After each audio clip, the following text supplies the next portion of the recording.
103.4 मेगाहर्ट्झवर आकाशवाणीचं हे सोलापूर केंद्र आहे. रात्रीचे 10 वाजलेत. आता ऐकूया कार्यक्रम मधुगीतांच्या हिंदोळ्यावर. आज या कार्यक्रमात आशा पाटील यांच्याशी विद्या जोशी यांनी साधलेला संवाद आपण ऐकणार आहोत.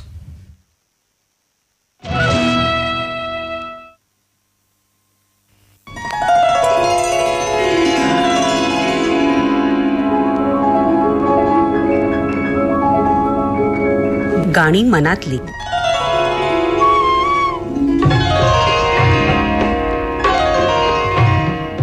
श्रोतेहो नमस्कार. गाणी मनातली या कार्यक्रमामध्ये मी विद्या जोशी वालवडकर तुम्हा सर्वांचं स्वागत करते. श्रोतेहो, कवीच्या लेखणीतून एक सुंदर कविता उतरते आणि नंतर तिलाच सूर तालाची साथ मिळाली की एका सुंदर गाण्याचा जन्म होतो आणि हीच गाणी आपल्या मनाच्या कप्प्यामध्ये बसून आपल्याला आनंद देत असतात. तर असाच मनाला आनंद देणारा कार्यक्रम गाणी मनातली. आजच्या या कार्यक्रमामध्ये कवयित्री लेखिका आशा पाटील या आलेल्या आहेत. त्यांच्याशी आपण गप्पा मारूया आणि त्यांच्या मनातली गाणी जाणून घेऊया. स्वागतनगर इथल्या गजानन महाराज विद्या मंदिरात शिक्षिका म्हणूनही त्या कार्यरत आहेत. तर आशाताई, आजच्या गाणी मनातली या कार्यक्रमामध्ये आपलं खूप खूप स्वागत. नमस्कार. मी आता सुरुवातीला ओळख करून देताना सांगितलं की आपण कवयित्री आहात, लेखिका आहात, पण मला वाटतं कवितेशी नातं हे थोडंसं नंतर आपलं जोडलं जातं, पण त्याची सुरुवात गाण्यांपासून होत असते. कवितेपेक्षा गाण्यांशी नातं आधी जोडलं गेलं असावं असं वाटतं. हा, अगदी बरोबर. कारण मी जेव्हा अगदी 5-6 वर्षाची होते तेव्हापासून मला आठवतं की मी अगदी त्या गावामध्ये म्हणा किंवा शाळेमध्ये म्हणा, एक शेजारीच एक मंदिर होतं आणि त्या मंदिरामध्ये बराच वेळेस भजन कीर्तन असे कार्यक्रम चालायचे. तिथं काही देवाविषयीची गाणे म्हणले जायचे. ते गाणे असतील किंवा माझी आई सकाळी, तिला पहाटे उठण्याची खूप आवड होती, तर ती पहाटे उठल्यानंतर ती गाणे गुणगुणत जेव्हा ती काही सडा समार्जन करायची, तर त्यावेळेस ते सुद्धा पाहून मला आणि ऐकून हे सर्व मनामध्ये ते गाण्याविषयी इतकी आवड होती की आकाशवाणीवर जेव्हा जेव्हा गाणे लागायचे, हा आकाशवाणीशी माझा ऋणानुबंध अगदी लहानपणापासून जुळला आहे आणि तो आज तागायत तसाच कायम टिकून आहे. आकाशवाणीवरचे कार्यक्रम ऐकणे हे तर आवडीचा गोष्ट आहेच, पण आकाशवाणीवर जे गाणे लागतात ते ऐकणं हा खूपच अगदी मनापासून आवडणारा छंद आहे. बरं, तर मग कोणती गाणी तेव्हाची साधारण लक्षात आहेत? मला साधारण सकाळी जे विठ्ठलाविषयी काही भजन किंवा आपण एक वारानुसार आपल्याकडे जे कार्यक्रम सुरू असतात, भक्तिगीतं सुरू असतात, अशा ह्याच्यामध्येच बरीच भक्तिगीतं त्यावेळेस मी लहानपणी ऐकत होते आणि आईच्या तोंडूनही मी ते गीत बऱ्याच वेळा रेडिओवर लागलं की आई ही ती गुणगुणायची, विसरू नको श्रीरामा मला. हे गाणं तिला आवडायचं आणि ते ऐकून ऐकून मलाही ते एक प्रकारची आवड झाली होती की ते गाणं लागलं की मलाही खूप आवडायचं की खरंच यामध्ये किती गोडवा आहे. पण त्यावेळेस त्याचा एवढा काही अर्थ कळत नसेल, परंतु त्याचे सूर ताल मला खूप आवडायचे. बरोबर. तुमचं बालपण कुठे गेलं? मी लहानपणी कुर्डू या गावामध्ये माझी इयत्ता 1ली ते 4थीचं शिक्षण झालं आणि विशेष म्हणजे मला माझी आईच शिकवायला होती. बरं. कुठल्याही व्यक्तीच्या यशामध्ये पहिलं जे त्याचं प्राथमिक शिक्षण असतं ते खूप महत्वाचं असतं आणि त्याच याच्यामध्ये माझ्या आईनेच माझ्या शिक्षणाचा पाया अगदी भक्कम केला होता. प्रथम माझी गुरु आई आणि त्यानंतर वडील आणि त्यानंतर जे काही शिक्षण क्षेत्रामध्ये मला गुरु भेटत गेले, पण सर्वात महत्वाचं माझी आई माझी गुरु होती. यानंतरचं माझं शिक्षण जे झालं ते कुर्डवाडीला नूतन शाळेमध्ये 5वी ते 7वी मी शिकले. तिथेही मला खेळाला देवकर म्हणून मॅडम होत्या, माने मॅडम होत्या आणि शास्त्री सर म्हणून होते, त्यांची मला आज खूप आठवण येते. त्यानंतरचं 8वी ते 10वी शिक्षण माझं पंढरपूरमध्ये दह कवटेकर शाळेमध्ये झालं. त्यावेळेस मला आपल्या सर्वांना आदरणीय आणि ओळखीचे असणारे हरिभक्त परायण वाना उत्पाद सर होते.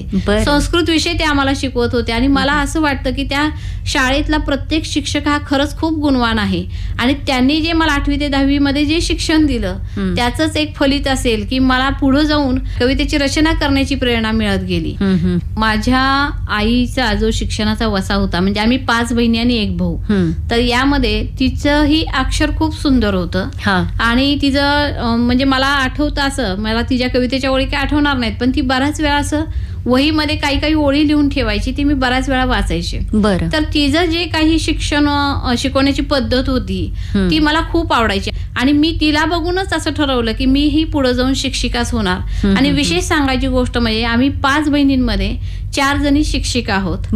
माझी वहिनी ही शिक्षिका होती आणि यामुळं तिने जे घेतलेलं होतं शिक्षणाचं व्रत, ते व्रत मी आज तागायत पुढे आणलेलं आहे आणि तेच मला खूप आवडतं. म्हणून या प्रसंगाला मला वाटतं जे गाणं आहे की गुरुने दिला ज्ञानरूपी वसा, आम्ही चालवू हा पुढे वारसा, हे गीत मला ऐकायला आवडेल. आणि बरोबर आहे आशाताई की या सगळ्या गुरूंनी तुम्हाला जे ज्ञान दिलं, जो वारसा दिला, तोच वारसा पुढे चालू ठेवण्याचं काम आपण आता करत आहात. या प्रसंगी तुम्ही सांगितलेलं गाणं खरंच खूप योग्य वाटतं. आपण आता तेच गाणं सुरुवातीला ऐकूया. जरूर.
त्यानंतर 11वी-12वीला मी कर्मवीर भाऊराव पाटील पंढरपूर येथे शिकायला होते. त्यावेळेस मला असं 11वीला असताना जेव्हा पुढे तास सुरू होता, मी आता स्वतः शिक्षिका आहे, खरं तर हे चुकीचं आहे, परंतु मला त्यावेळेस बसल्यानंतर मी जेव्हा खिडकीतून सहज बाहेर बघत होते आणि कर्मवीर भाऊराव पाटीलमध्ये खरंच निसर्गरम्य वातावरण आहे आणि बाहेर बघत असतानाच मला निसर्ग नावाची कविता सुचली आणि मी ती पटकन लिहून काढली.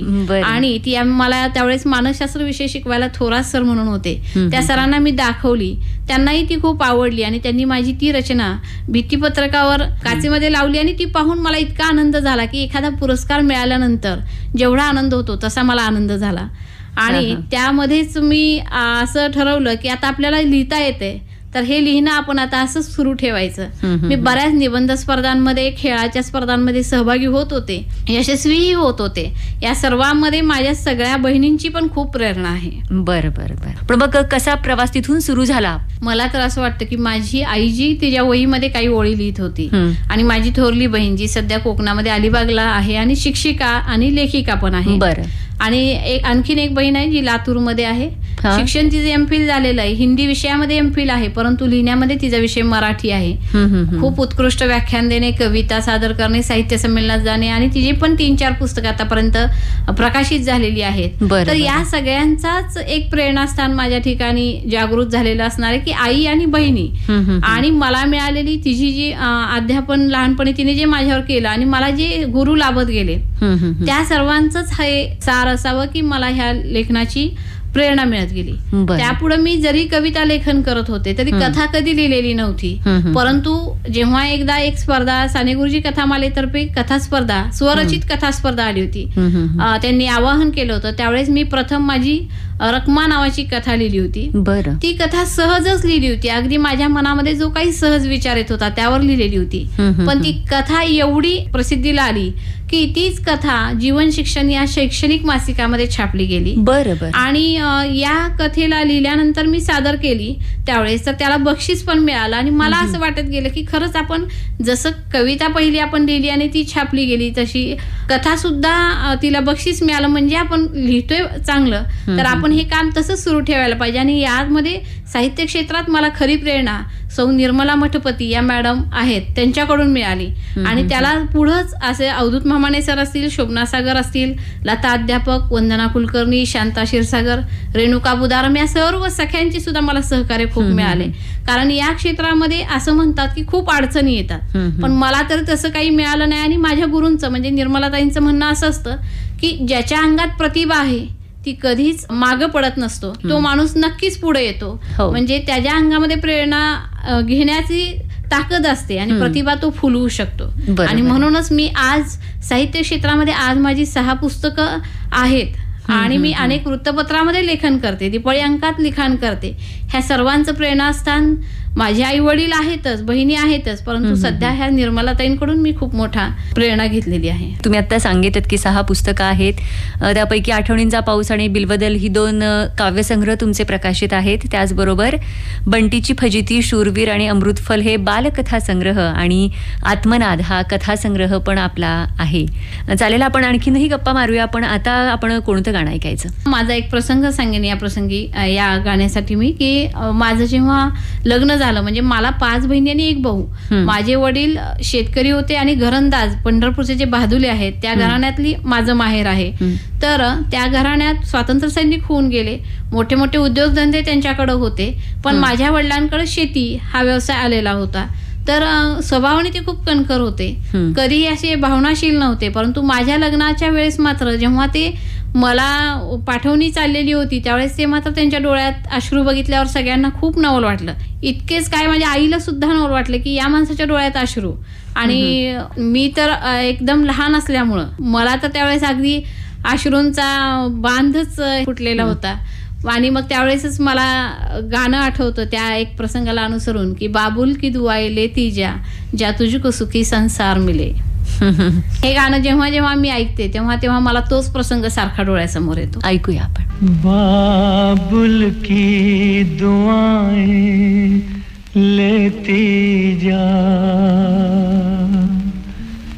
जा तुझको सुखी संसार मिले.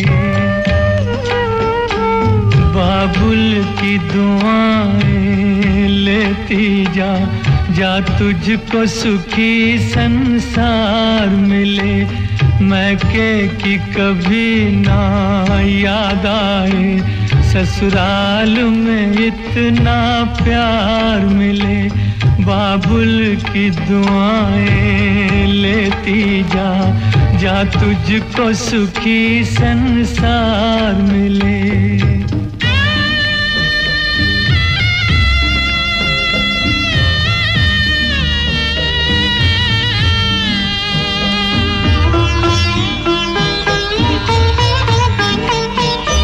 नाज़ों से तुझे पाला मैंने, कलियों की तरह फूलों की तरह.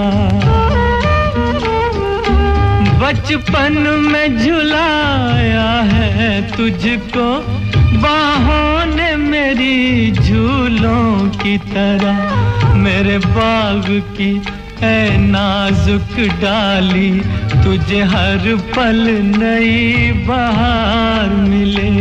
मैके की कभी ना याद आए, ससुराल में इतना प्यार मिले.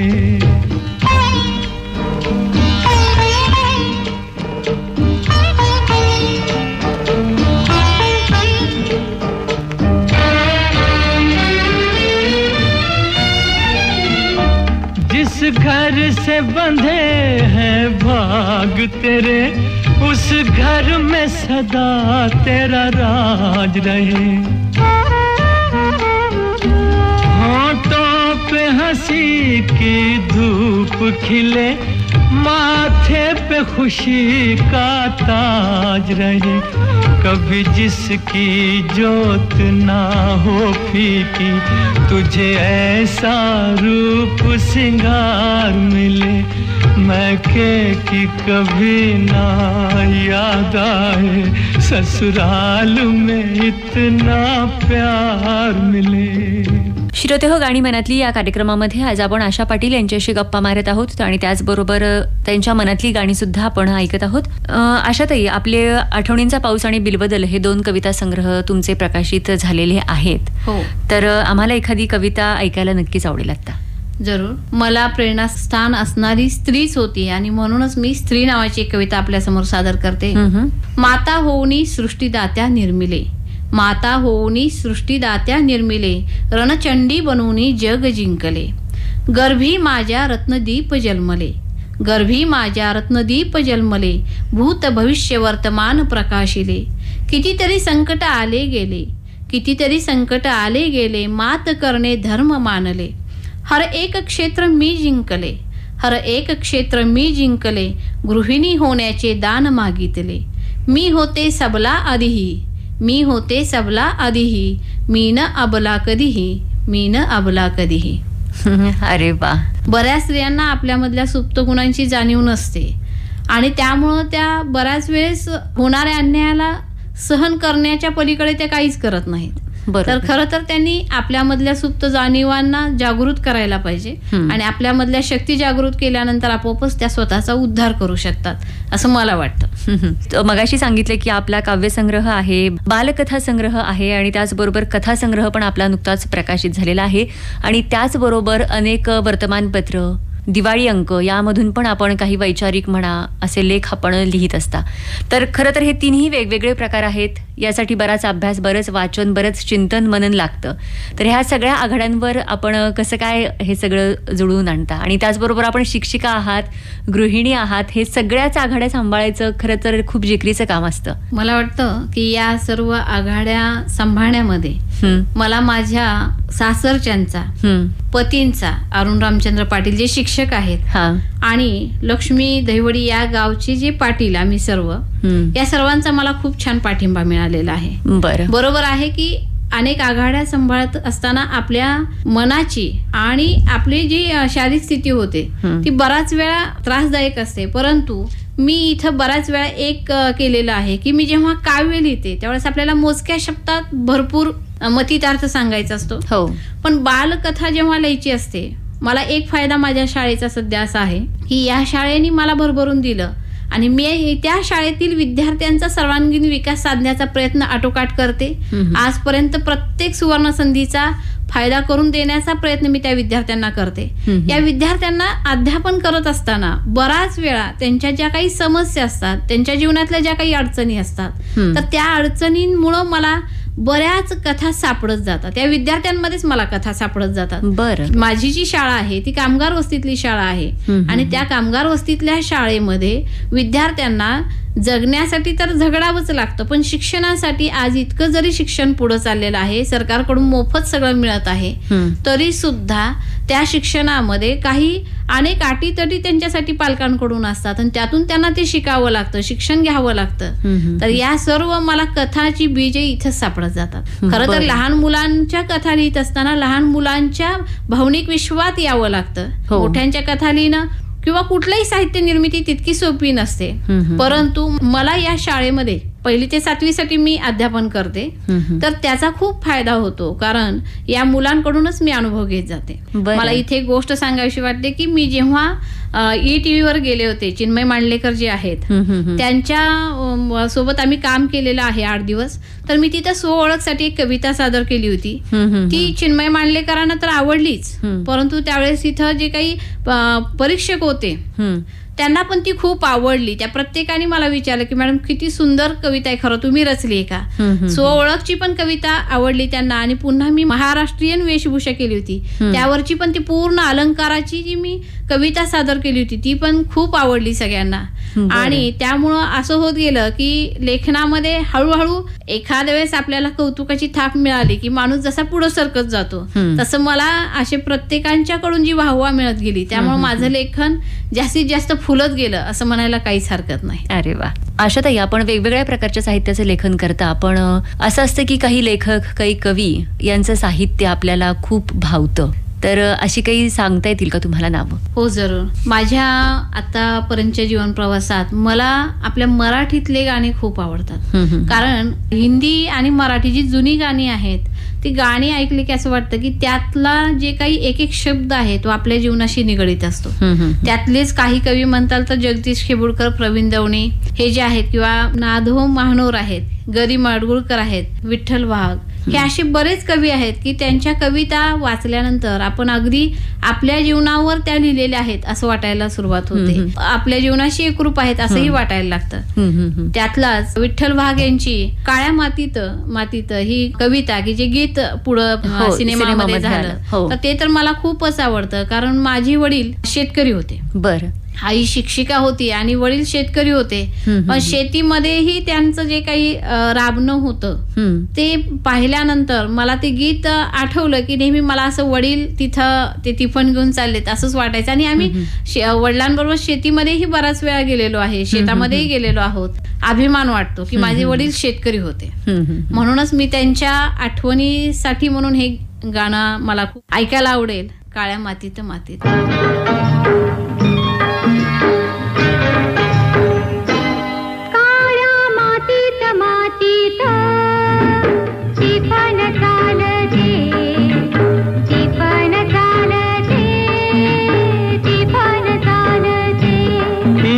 थैथय नाचते ढग ढोल वाजवितो, ढोल वाजवितो, ढग ढोल वाजवितो. मातीत मातीत टिफन चालते, टिफन चालते, टिफन चालते.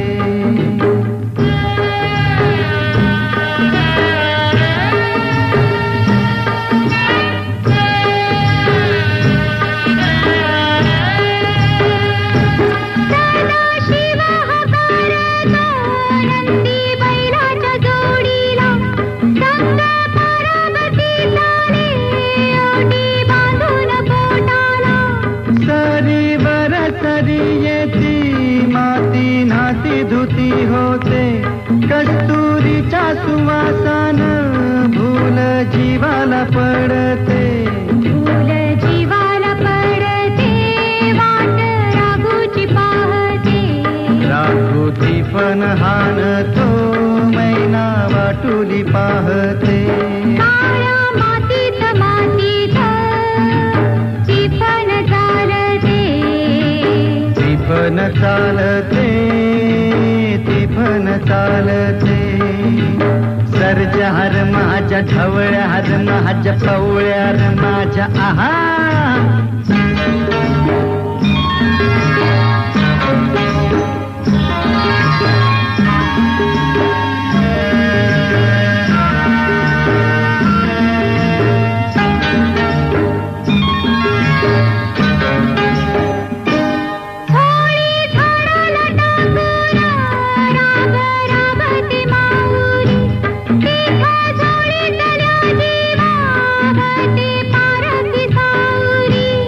अभिषेकात घामाच्या आस देवाच पूजन, पीक हालती डोलती जणू करती भजन.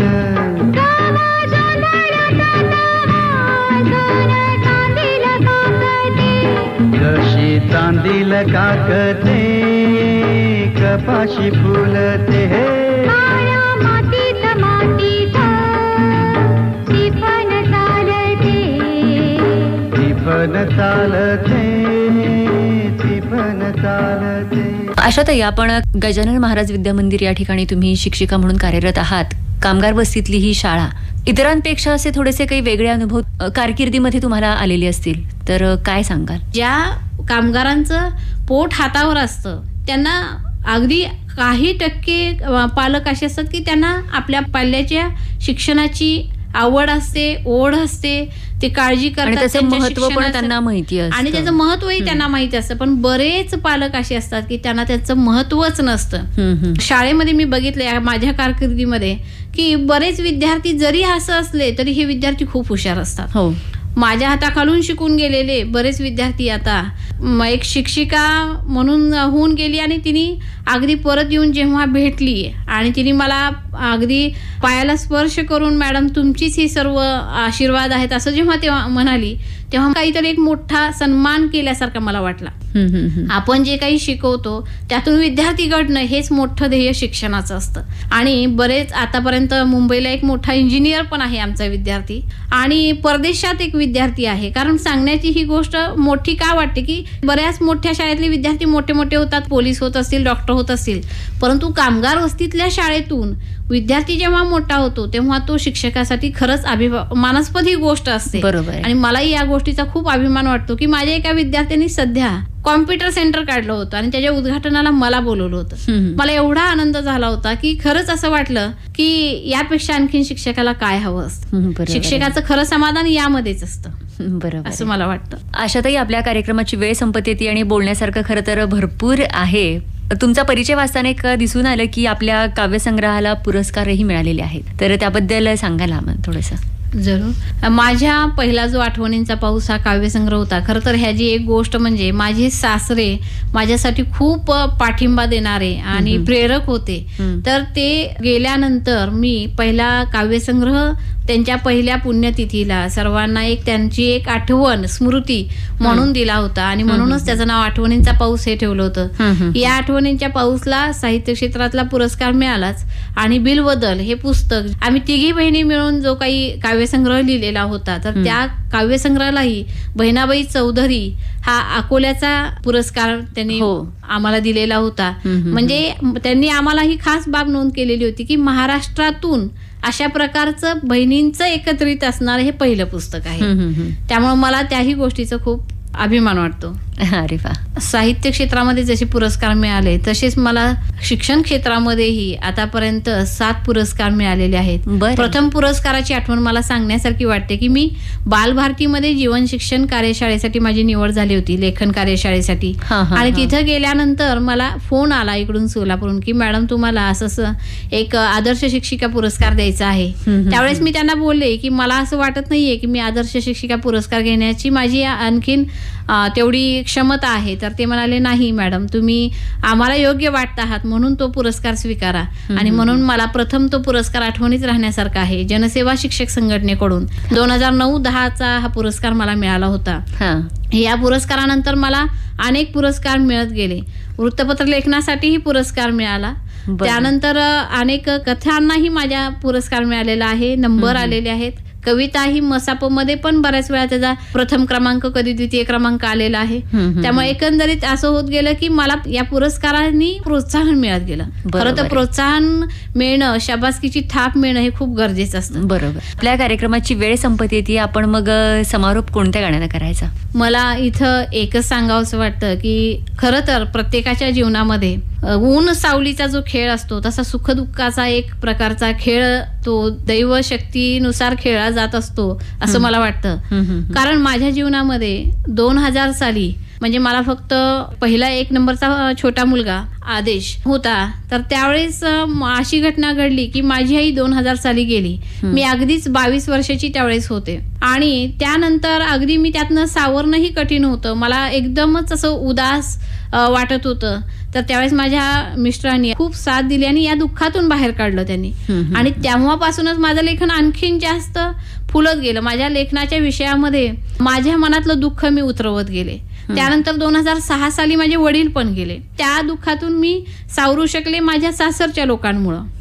माझ्या सासूबाई माझ्यासाठी खूप मोठ्या प्रेरणास्थान आहेत, कारण मी लिहिलेली प्रत्येक कथा, कविता आणि दिपवळी अंक त्या वाचतात. परंतु मला कधी वेळेअभावी वाचन होत नाही, पण त्या वाचतात. आणि 2006 साली जेव्हा वडील गेले त्यानंतर लगेच 2 वर्षात 2008ला माझे सासरे पण वारले. आणि हे सगळं बघत असताना मला असं मनामध्ये एक प्रकारचं दैवाशी एक माझी एक आपण जसं म्हणतो की भांडण असतं किंवा एक राग असतो की सगळं दुःख माझ्याच नशिबात आहे का, असं मला वाटायला सुरुवात झाली होती. आणि त्यातच पुन्हा आजी सासूबाई माझ्याच घरी येऊन त्यांचा मृत्यू झाला. आणि त्यावेळेस तर मला असं वाटायला लागलं की खरंच म्हणजे जीवनामध्ये सुख आहे, पण सुखाच्या तोडीनंच दुःख सुद्धा येतंय, प्रत्येक घाव आपल्यावर पडतो आहे. आणि मला याच्या प्रसंगी ते गाणं खूप आठवतं आणि मला नेहमीच ते गाणं लागलं की अगदी भरून आल्यासारखं वाटतं की तुझसे नाराज नहीं जिंदगी, हैरान हूँ मैं, परेशान हूँ मैं. खूप भावनिक प्रसंग तुम्ही सांगितलेत आणि त्याला अनुसरूनच हे गाणं आपण ऐकूया ते.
श्रोते हो, गाणी मनातली या कार्यक्रमामध्ये आज आपण आशा पाटील यांच्याशी गप्पा मारल्या. जाता जाता मला त्यांना एवढंच एक विचारायला आवडेल की कार्यक्रमात आल्यानंतर तुम्हाला कसं वाटलं? खरं तर या आकाशवाणीचं माझं नातं अगदी लहानपणापासूनच आहे. त्यानंतर मी या आकाशवाणीवर येऊन 1-2दा कार्यक्रम पण माझे झालेले आहेत. पण आज इथं आल्यानंतर एखाद्या मैत्रिणीशी गप्पा मारताना जेवढं मन मोकळं होतं तसं मन मोकळं केल्याचं समाधान मला मिळालं. आणि असं वाटतं की खरंच हे आकाशवाणीमुळं आपल्याला एक प्रकारचं आपण बोलत असताना दोन्ही बाजूनी बोलत असतो, की पुढचा माणूस बोलतो आणि आपण त्याला प्रतिसाद देत असतो. पण बऱ्याच वेळा आपल्या मनात खूप दुःख असेल तर आपण आकाशवाणीवरचे जेव्हा कार्यक्रम किंवा गाणी ऐकतो तेव्हा हळूहळू काही न बोलताही आपलं दुःख हळूहळू कमी होत जातं. हा मोठा फायदा मला वाटतो आणि आज माहेरी आल्यासारखं वाटलं मला. अरे वा, आकाशवाणीशी एक छान अशी मैत्री आहे आपली असंही म्हणायला काही हरकत नाही. माहेरची मैत्रीण आकाशवाणी म्हणजे एक वेगळं नाव, एक वेगळं नातं आकाशवाणीशी आपलं आहे. आज आपण या कार्यक्रमामध्ये आलात, आपण आपल्या दिलखुलास अशा गप्पा मारल्या, आपला साहित्य प्रवास, आपल्या मनातली गाणी, या सगळ्यांबद्दल आपण अतिशय मनमोकळेपणानं आम्हाला सांगितलं. आपले खूप खूप आभार. धन्यवाद. नमस्कार.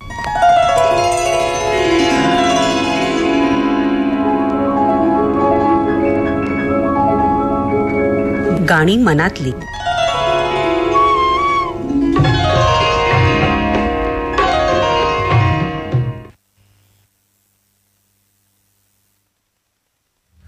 गाणी मनातली या कार्यक्रमात आशा पाटील यांच्याशी विद्या जोशी यांनी साधलेला. अशाच नवनवीन कथा ऐकण्यासाठी माझ्या यूट्यूब चॅनलला सबस्क्राईब करा.